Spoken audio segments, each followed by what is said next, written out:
welcome to Saturday's edition of Cracking the Cryptic, where I am a little bit sunburnt today. I had a very nice day yesterday on the south coast, and my face is protesting, but that shouldn't stop me from solving Sudoku, in theory at least.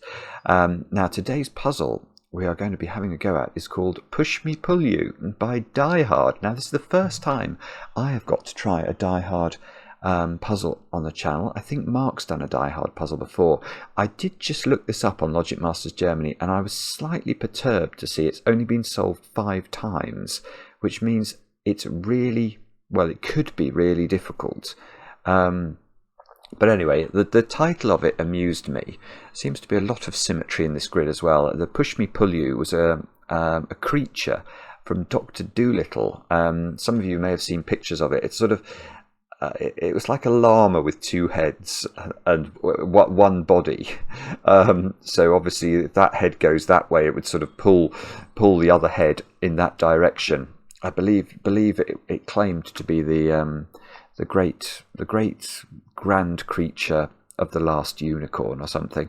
So I don't quite know what this puzzle has got to do with push me and pull yous. But we'll have a look at this in a moment or two. But actually, that reminds me.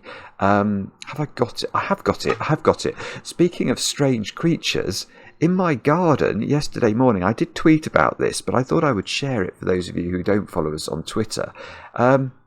This is a hedgehog, which is quite a rare creature in the UK, and in the hedgehog's mouth is baby hedgehog. And look, if you can see the mother hedgehog is taking the baby hedgehog for a walk. And that is something I have never seen before, and it sort of warmed the cockles of my heart, so I thought I would share it with you. Push Me Pull Yous and Mrs. Tiggywinkles making an appearance on Cracking the Cryptic this morning.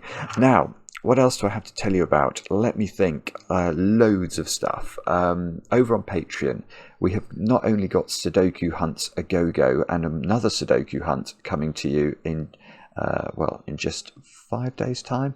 1st of June, we've got a brand new hunt created by Cracking the Cryptic this time. But we've also got Mark's cryptic crossword solve of yesterday's Times crossword. So Mark did because I was golfing yesterday, Mark did the Times masterclass, which appeared on the channel yesterday morning. But Mark made a mistake, didn't realise he was solving Thursday's puzzle, and that wouldn't ordinarily matter one jot, except that yesterday's Friday puzzle turned out to be the hardest Times crossword for nearly 5 years. So Mark then kindly recorded another solve of that puzzle, and that's available for our patrons over there on Patreon. So if you like your cryptic crossword stuff, and especially if you like your cryptic crosswords hard, do check that out. That's over there right now. Now I've got some birthdays to do today. Obviously, the 27th of May was a day when lots of intelligent people were born. I'll start with Ada. I think that's how you say your name, Ada. I hope I'm not getting that wrong. But your partner, Atta, wrote to us and explained that you're in a long-distance relationship. You're 8,500 kilometres apart. And solving Sudoku together is one of the things you can do from that distance. So Ada, I hope you have an absolutely brilliant day today. I hope you also get the chocolate cake that I know that Atta has been trying to sort out for you. So that's a good effort if you can deliver a chocolate cake from 8,500 kilometres away. And Ada, have a brilliant day. Next, Felix in Amsterdam. Now your partner Isabel, who's in Syracuse. That's on Sicily, isn't it? Beautiful part of the world. Isabel described you, Felix, as the best security expert in the Netherlands. There you go. She loves you very much, and she hopes you have a brilliant day today. So, Felix, happy birthday. Now, Fraser, I missed your birthday yesterday. I'm sorry. The message came in too late. But I believe, Fraser, that Sudoku has helped you to rediscover your passion to learn and improve your brain. Yes, that is what I love to hear. That little old Sudoku is working its magic. Now, I think the next birthday I might be a day late and $1 short for as well. Gabrielle in St. Louis, Missouri. Your partner Henry wrote to us and explained, it's not only your birthday, Gabrielle. I think it's your twin Issa's birthday as well. And there's going to be plenty of dessert for you today, apparently, Gabrielle. So happy birthday, although it might not be chocolate cake, I'm led to believe. Next, I think it's Lorenzo. I'm not sure how you pronounce the C with the accent there, but I think it's Lorenzo, probably. Your brother Tiago, who I remember is the chap who conducts the ABBA choir with the mixed voices. Well, Tiago wrote to us and said this morning you're all doing a concert, the whole family is singing, and then you're going for chocolate cake. So, Lorenzo, I hope you have a brilliant day today. And then a couple of really cool ones to finish with as well. Gwendolyn, you've turned 2 today over there in British Columbia. And that, I mean, it's just amazing that the young children who watch this channel, your dad, Keros, I think that's how you say your name, wrote to me and asked, but he also asked if I could shout out his wife, and I think it's Megan, but it might be Megan. I could be making a total butchery of the pronunciations today. But I'm going to go for Megan. Megan, he thinks you do the most astounding job taking care of Gwendolyn, and he's worried that you don't believe him when he tells you that. So he wondered if you'd believe me if I told you that on his behalf, which I think is so lovely. And thanks too for the picture of your beautiful daughter in her CTC onesie, and our very best wishes for the coming months to the 2 of you. Well, 3 of you indeed. And then finally, Kyla in Texas. You've turned 29, and your wife Joyce wrote to us to tell us about that. And your son, David, I think is 3 years old and is also watching Cracking the Cryptic. And apparently whenever an ad break pops up, David asks for more doku, which is brilliant. So Kyla, happy birthday to you too. That's all the announcements. Let me read you the rules of Push Me Pull You, and let's see what Die Hard has got in store for us. These are those rules. So we've got normal Sudoku rules apply. Digits in cages must sum to the small clue in the top left corner of the cage. We've only got 1 cage. Okay, so we've got a 14 cage, and that's it. Digits on arrows must sum to the digit in that arrow's circle. Digits on grey palindrome lines must read the same in both directions. Right, so what does that mean? So that means if we look at this palindrome line here, and let's just fill it in with some possible numbers, 1 2 3 4 3 2 1. This would be a possible way that this palindrome might work, because if we read it from this side, 1 2 3 4 3 2 1, it reads identically to if we read it from the other side, 1 2 3 4 3 2 1. So this is a valid palindrome, and that's what we need to achieve with our grey lines. And then it says arrows are different colours, purely to clarify which arrow is which when they cross. Yes, okay, so you can see there are some crossing arrows here, and the perverse amongst you might say, well, it's possible that this arrow would be summing those 2 cells, because the arrow might be doing a very quick turn. But you can see that no, it's not that way. The blue arrow crosses the grey arrow in the way that's shown. So that should be clear. Do have a go at the puzzle. The way to play is to click the link under the video as usual. But now I get to play. Let's get cracking. And, well, am I? Yes, I am. I'm going to start with these circles, because this is always what I view as the low-hanging fruit in arrow puzzles. You can see that for each of these arrows I've just highlighted, that this circle is the sum of 3 different digits, and the minimum we could put into those 3 digits would be a 1 2 3 triple.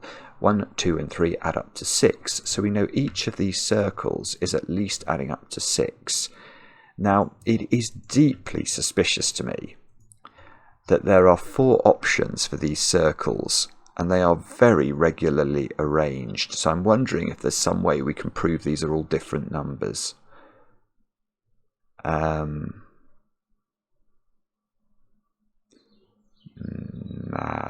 Well, if there is, if there is, I don't know how to do that actually. Okay, I think maybe what we have to do then is to think instead about the blue arrows in combination with the grey arrows.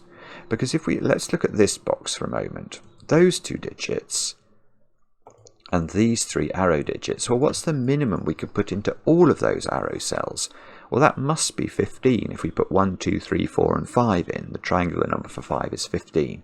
So these 2 cells add up to at least 15, and that means this square is at least 6 as well, because obviously if we wrote 5 in here, that would imply this was at least 10. Now, that logic is still the same. Oh no, it's not quite the same here, because that digit is on both arrows. Ah no, it's not the same, is it? So that if that was a 1, 2, 3, 4, then the circles would add up to 11. And that would allow us to put 5 in here, or indeed a much lower number if we had a high number in here. Oh, bobbins. All right, let's try this one. I think it looks like, in fact, it looks like this box is an exact replica of this box. You can see even down to the blue circle being on a length 5 palindrome. Yeah, so one way to think about it is if we rotated this box around 180 degrees, it would look, I think, identical to this one. Is that true? I think it is true. So that square must also be 6, 7, 8 or 9, because these must add up to at least 15.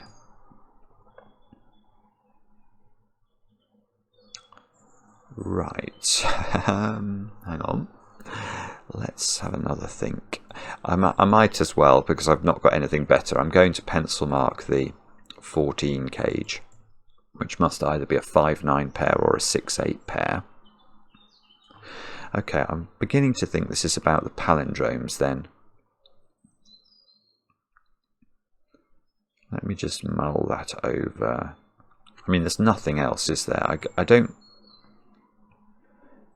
don't see. I mean, we have got a sort of, yeah, we've got 2 sort of syzygies of high arrow circles. I wonder if that has to be high for some reason.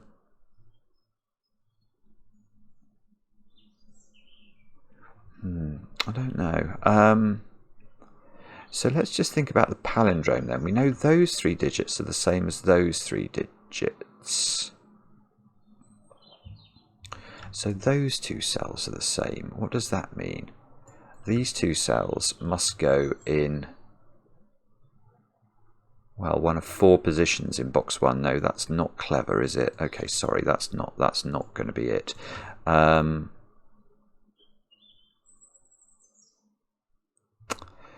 Right, okay, I've got nothing, have I? I'm now wondering whether it's set somehow. So set equivalence theory is what I'm talking about. If you don't know what that is, don't worry. If it is set, I will fully explain it. I'm just trying to see what set it might be. So when we do set with arrows, typically what I want to do is to construct sets where the circles are in different positions. But this is going to be something to do with the palindromes as well, isn't it? And I can't see anything actually that looks immediately appetizing. Oh, actually, maybe. I don't know. It's very busy. I'm just going to have a look at this. I'm going to have a look at those columns.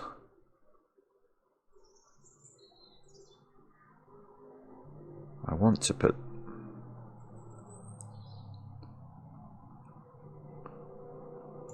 I don't know. I don't know actually. I'm just going to highlight those. That would mean these cells were in both sets.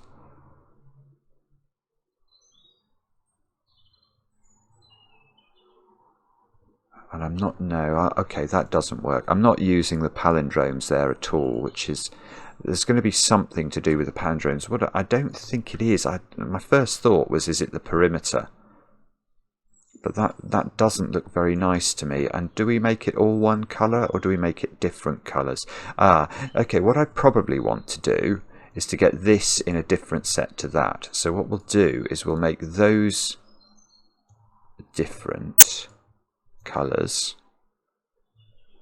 Okay, well, let's make that green, and we'll make that yellow, and we'll take a stare at this. So, it's good and bad. These two would offset. These two would offset.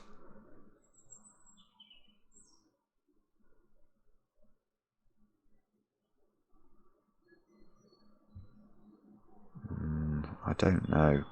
Yeah, and I'm actually almost tempted to add into green. No, that's going to be horrible though. I was going to add into green this column, because that, and then add into yellow this column, or this row, sorry, because then I've got complete offsetting of the palindromes, and in fact if I extend that I'd have complete offsetting of this palindrome as well. But you can see the problem with this is I don't end up with being able to cancel the arrows down, because this cell, it would be a green cell, and that's the same as the bulb of its arrow.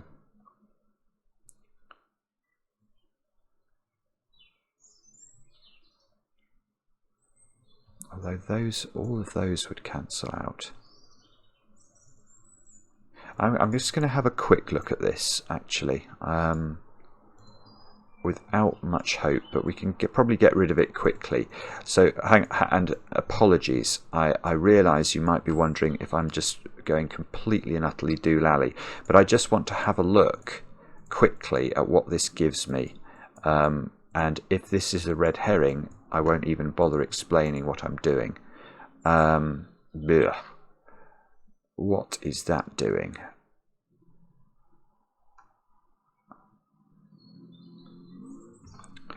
So those two digits must be at least one lower than this cell.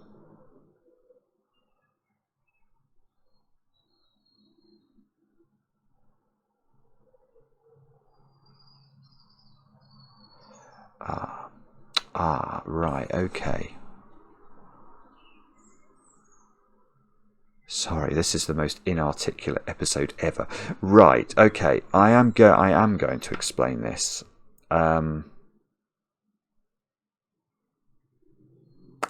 Yeah, I haven't quite got my head around it, but there's definitely something about high digits on yellow arrows here. So we need to think about this.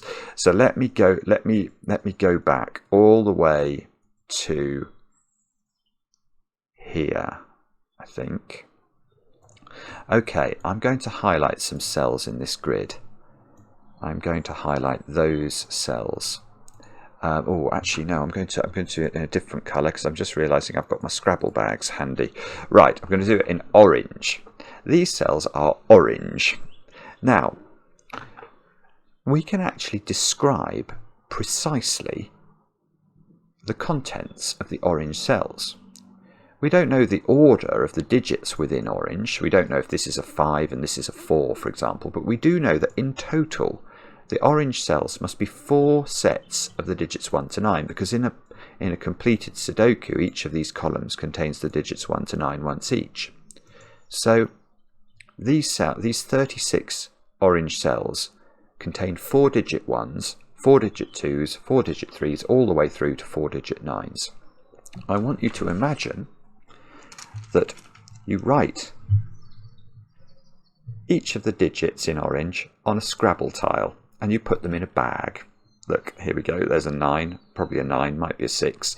Put it in the bag, put it in the bag. I want you to imagine that this bag contains 36 Scrabble tiles with 4-digit 1s, 4-digit 2s, etc. And let's put that bag there. Now I'm going to highlight these 4 rows in blue. Now we can also describe the contents of blue.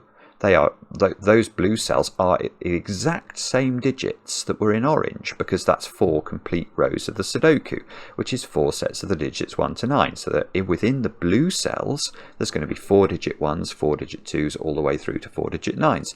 I want you to imagine you put those in a blue bag of Scrabble tiles. Let me just show you.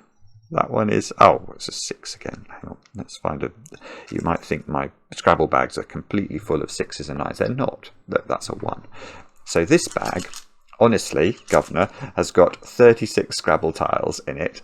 4-digit 1s, 4-digit 2s, all the way through to 4-digit 9s. So the key thing to appreciate is that at the moment, my Scrabble bags contain the exact same digits.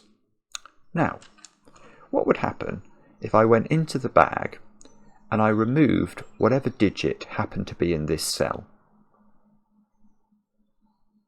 We don't even have to know what digit this is.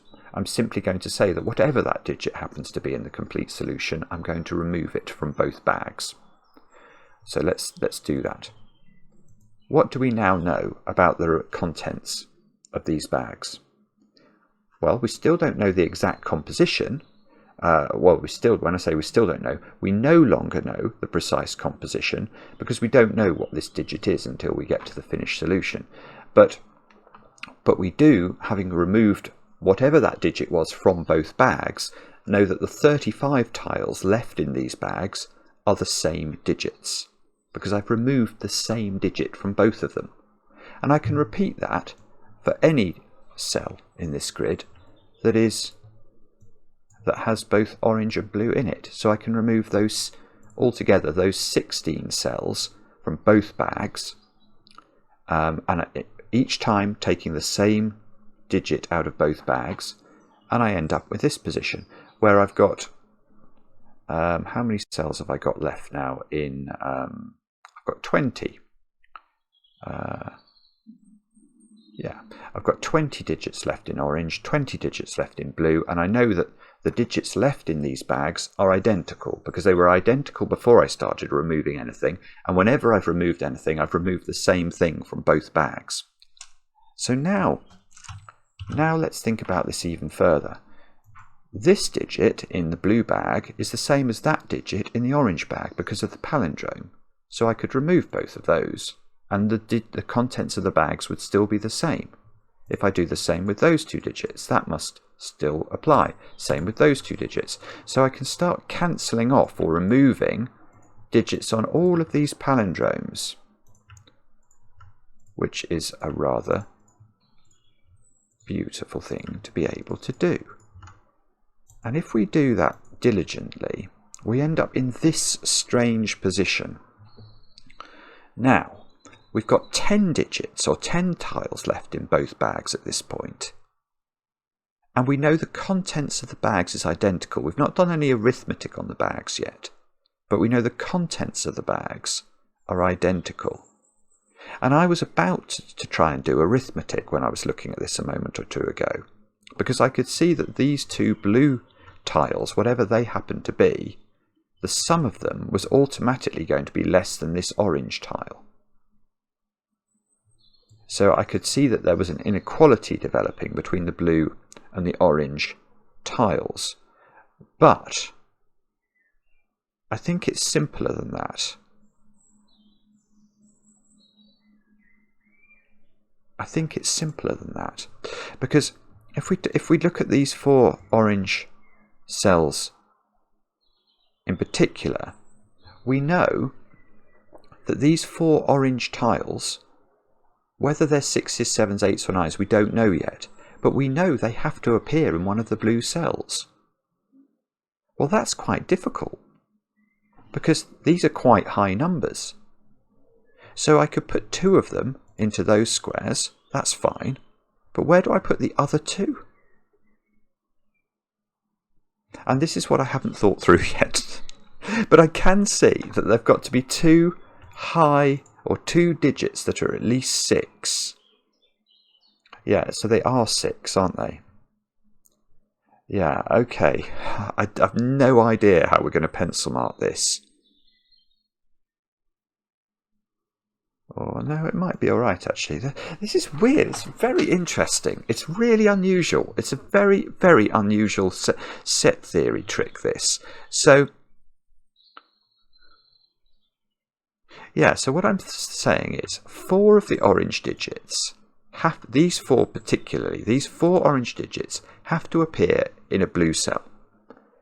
Now, if I was to put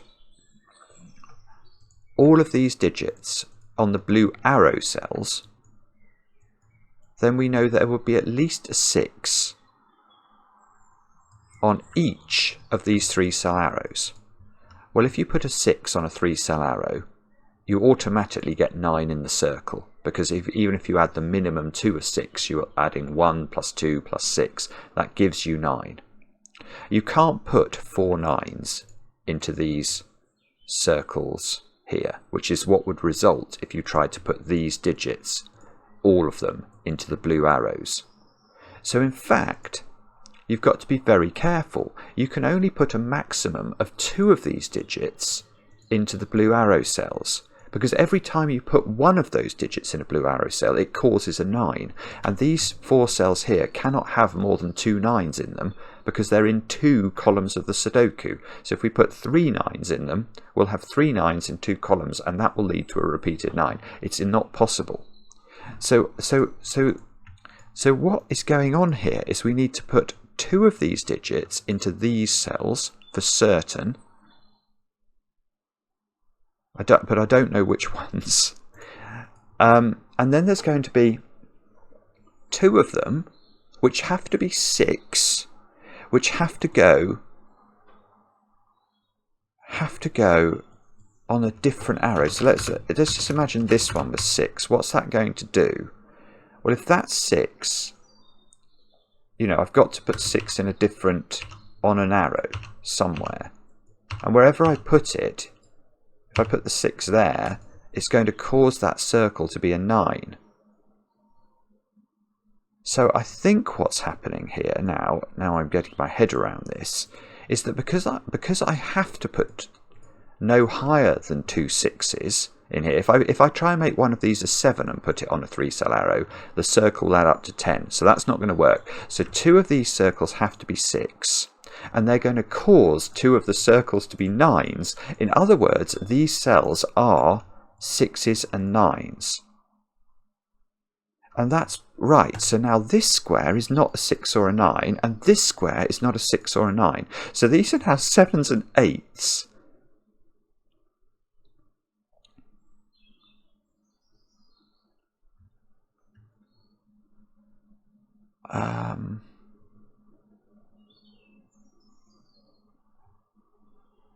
Okay, and I don't know how to pencil mark this. Right, so let's just look at this one for a moment.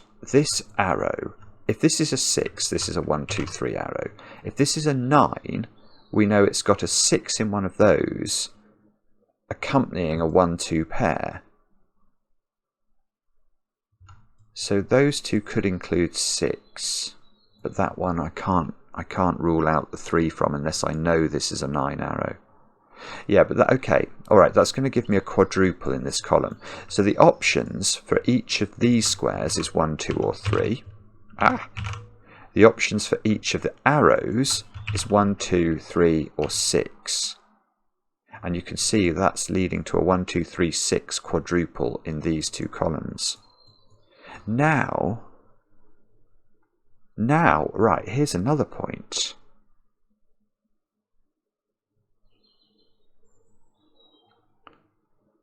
Well, the 2, right, oh, these are 9s. Ah, of course. Or are they? No, hang on. Yes, they are. Right, so because 2 orange digits now are definitely 9s, and I can't put 9s in blue on an arrow. Obviously, if you put 9 on an arrow, you're going to end up with more than 9 in the circle. The 2 9s that are in orange go there, and that I can see does things immediately. Not only is that my first digit, this is not 5 9 anymore. So that's 6 8.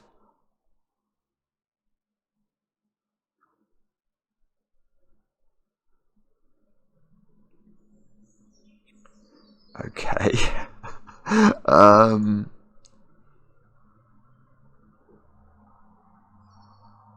Oh, sorry, I'm sure this is... Come on, what's that doing?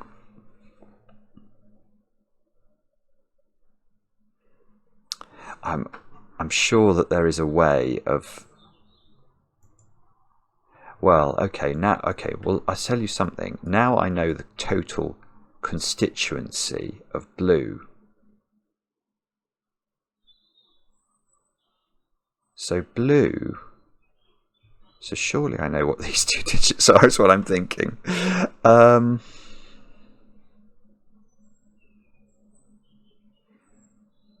sure I do, I just have to get my head around it.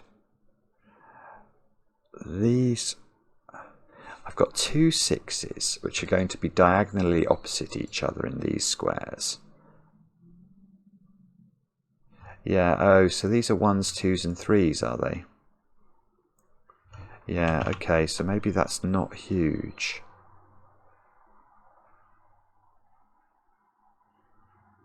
So if this was a 1, 2, 3 triple, that would be a 6, this would be a 9, this would be a 1 or a 2. And this would be 1, 2, 6.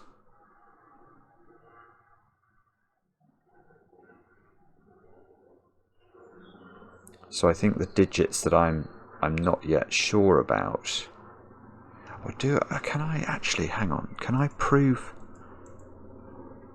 So I know in these squares, oh, hang on, I'm not quite getting this, am I? I'm not quite seeing myself. I'm not quite understanding it. Ah! 6, oh, here's a small point. 6 is on a palindrome square in this box.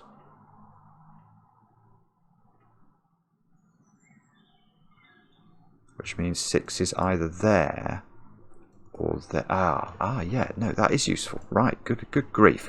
Okay, where does 6 go in this box? And the answer is not there, because that would reflect there on the palindrome where there is a 6-9 pair. So 6 is on that. It's on this palindrome, which means 6 is on this palindrome.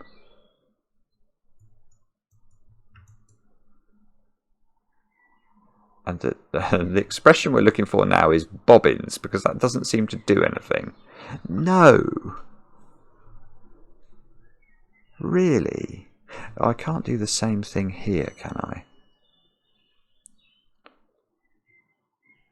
Oh yes, I probably can now, actually.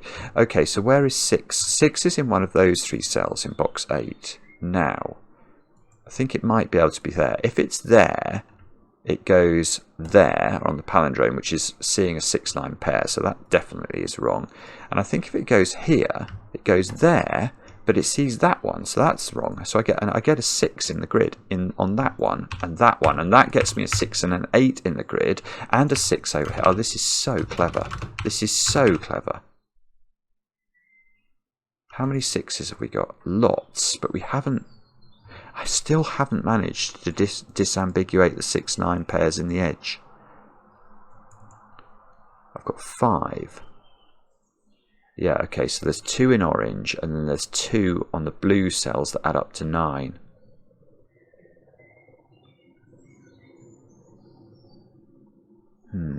Okay.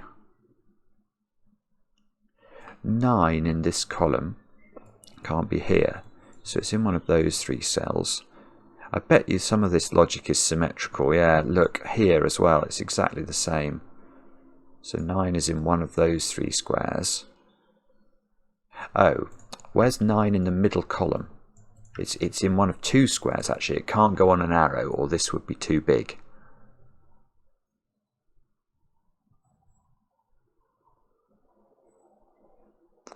Right.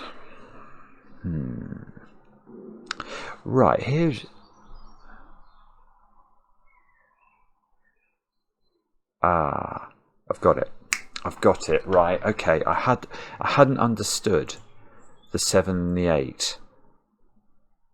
Yes. Okay. What digit do we know is in that triple there? Let me just highlight that triple. What digits do we know are in this triple? Now, if this is 6, this is 1, 2, 3. If this is 9, it's 1, 2, 6. So we know that within this little triple here, there are the digits 1 and 2. And that is quite beautiful, because now we can ask how we make this arrow up without using 1s and 2s. Well, could we make this arrow work if there was no 3 on it?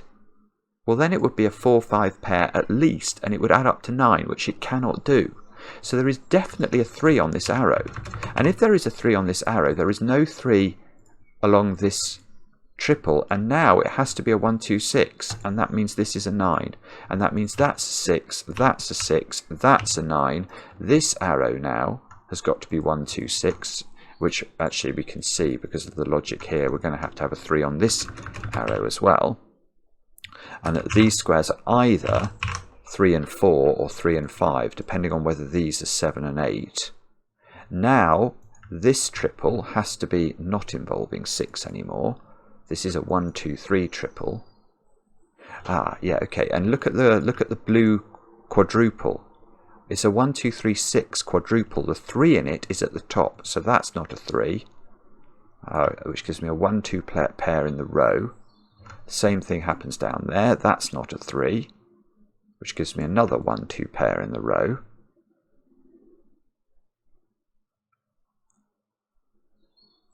Oh, gosh. This is extremely interesting stuff. No jokes about not wanting to meet me at a party. I've already indulged, or people have indulged themselves in those jokes throughout my adult life. So I don't need to know those things anymore. Okay. Oh, hang on. Look down here. We can take the 6 out. I was thinking that looked a bit busy. Okay, so what does this all mean? How is this all getting disambiguated from now? Because something is going to have to work to help us. This square is at least a 4 now, so this is at least a 5, but it's not a 6. Okay, so that's 5, 7, 8 or 9, I think. It's different from this. Wow. Oh, hang on. I've got 6s in those positions. So the 6 in this column is actually placed. That's useful. He says that's useful, but it might actually not be useful. How many 6s have we got? Almost all. Oh, it's the same there. That's got to be the 6. So now we have got all the 6s, and we need to stop thinking about 6s. So it's going to be something like...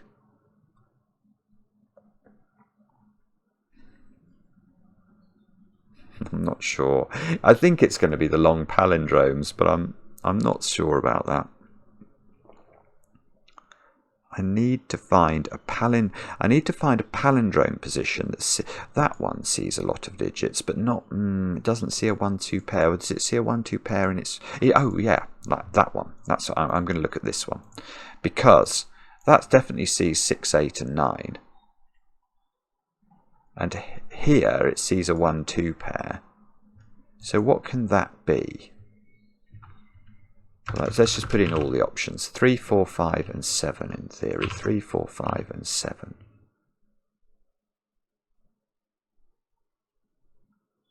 Oh, that is hopeless. I was hopeful about that, and I think that was not sensible. Right, here's another thought then. Where do 1 and 2 go in this box? Because what we can see is that they are on palindrome numbers. Now, if I made this a 1 or a 2, that would put a 1 or a 2 here, and it would see both of those digits.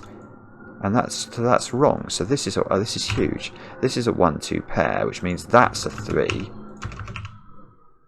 Oh, if this is symmetrical, we're not going to get 3s in the corner. Oh no, because I've just realised this 3 is knocking a 3 out of this square and plonking a 3 here.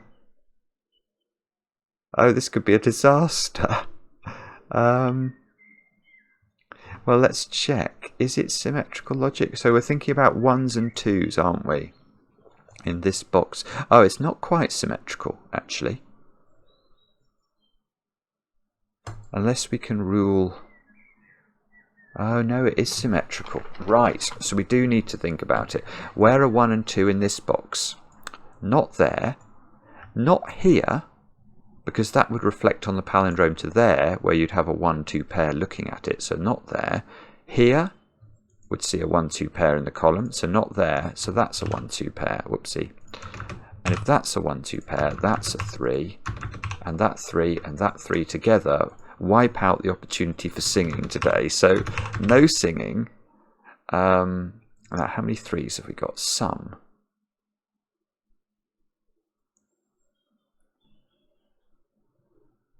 Oh, are these now 3s? I've got 2 3s in blue. And in orange, where can I put 2 3s? The only place by pencil marking is these 2 squares. So these are 3. So that gets rid of 3 in green.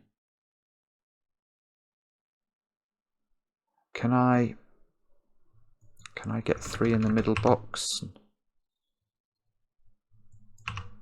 I don't think I can. Can that be a 3? If that's a 3, that has to be a 1-2 pair. Why is that impossible? That is impossible because this square can't be a 1 or a 2 because it sees 1s and 2s in column 5. Right, so that's not a 3. That doesn't actually do anything, I don't think. It's going to be something to do with... Oh, hang on, by palindrome. If that's a 1-2 pair, that's a 1-2 pair. And that must apply over here as well. Okay. So we need 4, 5, 7 and 8 in this column. I just don't see how we know very much about 4s, 5s, 7s and 8s. We know a bit about 8 only, I think. Oh, that's cute. Yeah. All right, where does 8 go in this box? And the answer is not there, because that would reflect there, which would see that cell. So 8 in this box, oh, this is beautiful. 8 in this box goes in one of those 2 cells, and that sees that. And that's going to mean we know that that square is a 4, which means we've not put 5 and 8 into box 3.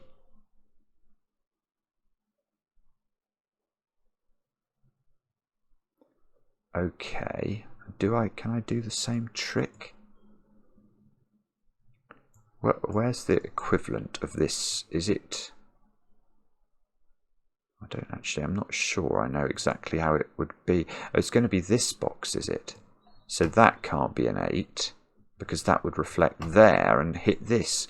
Yeah, that's really lovely. So 8 in this box is in one of 3 positions, which means that's a 7, and we get another 4 in the corner. So if we had a song for 4s in the corner, we would be laughing. 4, I'm just doing a bit of Sudoku with 4s. These squares are also 5s and 8s. 8 is here. So I think we're going to have to think soon about these other 2 arrows, because everything else is going to be awfully symmetrical.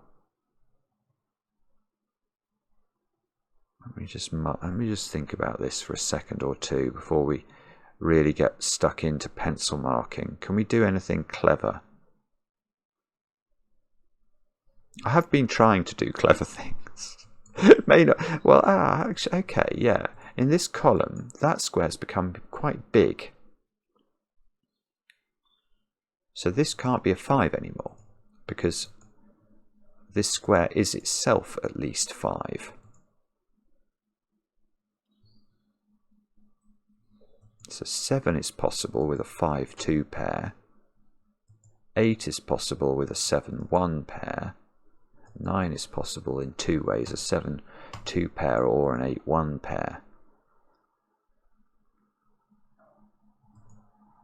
So how do we get this narrowed down?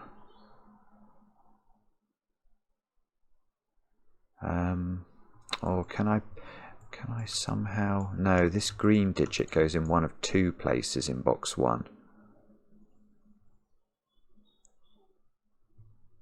This, oh look, okay, if we look along this column, or this row, there's a 5, 7, 8 triple in this row, just as there was a 5, 7, 8 triple in this row, and that leads to a 5, 7, 8 triple in box 1, which means those two squares are I was going to say a 4, 6, but we've already got 6. So this is 4 and 9.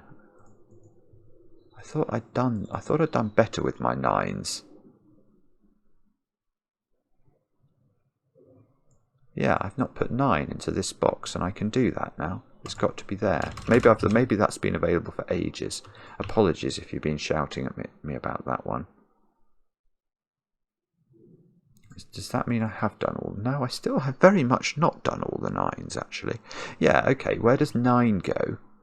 In this box, it's got to go there, and that makes this a 4. There's a lot of symmetry. A lot of symmetry. So now we've done 6 9s, and we've just left with 9s in that pattern. We still can't rule it in or out of this cell, though, I don't think. Right, what about those squares then? They're 3, 5 and 8, and we know that one's not 3, so this is definitely getting more restricted. That can't be 8. And these two squares have got to be a 4, 7 pair. Aha, and they're both palindromic, so this is a 4 or a 7, and that's a 4 or a 7. That gives me a 4, 7 pair, look, in this row. Okay, that was quite exciting for a moment. How do we do this then? I don't know.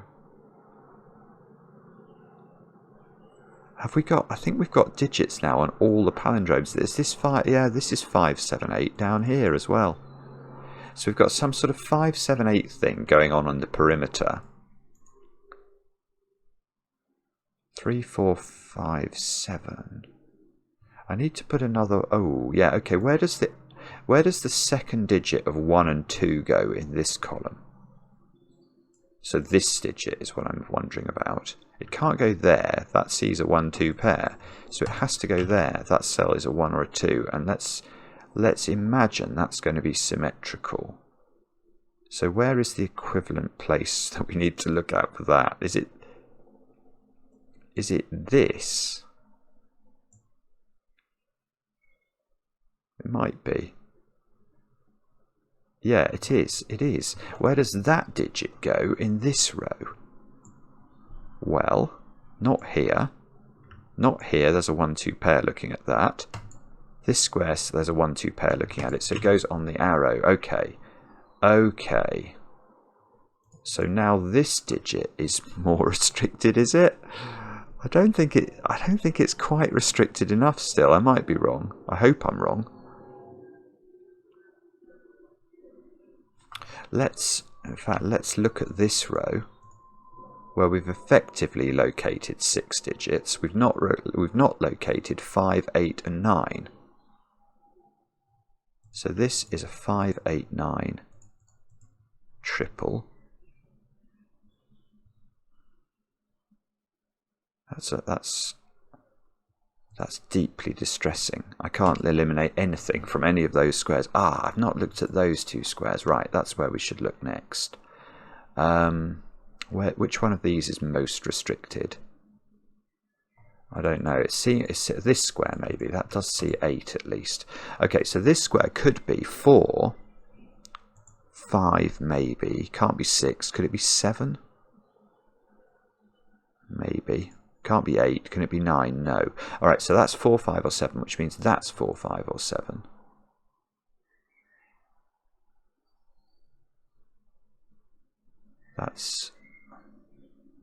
So all I actually know is there's a 4 in one of those two squares, but I've always known that. Oh, it's being a recalcitrant little thing now, isn't it? It's trying to resist. It's going to be something simple like that's got to be an 8, and that's going to force, all the 1s and 2s and force this to be a 9. Yeah, I mean, if that was an 8, that being a 9 would force all of the 9s as well. Okay. That's not an 8. We can get rid of that pencil mark. Oh, that's not an 8. Sorry, I didn't see that. So this is down to 5 or 9. I mean, I'm just unsure that this cell is particularly restricted. I can pencil mark it. I might have to. 3, 4, 5. Can't be 6. Can it be 7? In theory, I think it can. So that's 3, 4, 5, or 7. That's not very good. That's really... Oh, there's a 7 here. That's not 7. Ah, okay. Oh, look, it's here. No, it's here. This is a 5, 8, 9 triple. I hadn't spotted it. So that knocks 5 out of that, which knocks 5 out of that. Please, yes. Yes, that gives me a 4, 7 pair in this column. Which seems to mean that square is a 3 or a 5. Oh, look, and this row. Yeah, I've missed things to do with 5s. Okay, so we've got 3, 5, and 8 in this row, which knocks 5 out of there, knocks 5 out of there. That gives me a 4, 7 pair here as well. That knocks 7 out of here, which gives me a 5, 8 pair, which gives me a 7 in the corner. Do I get that same 7 up there? Presumably I do somehow. Yeah, look, 4, 7. That knocks 7 out of this square.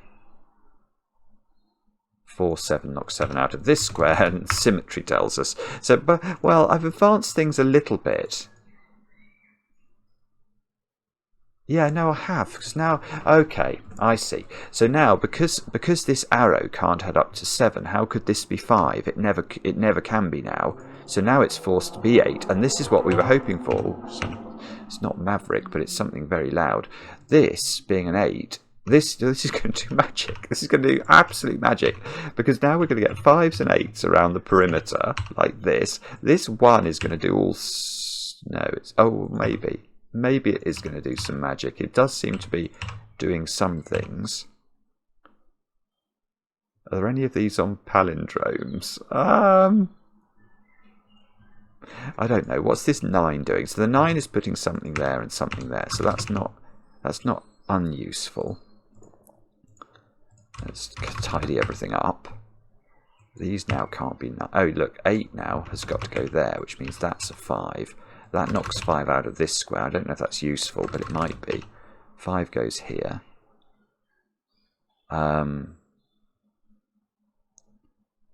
Okay, so it's something like this, isn't it?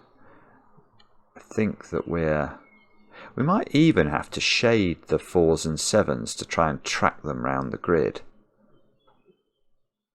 Yeah, that's a good idea. Look, immediately, that helps. Look at those 2 digits. Now, this cell sees that one.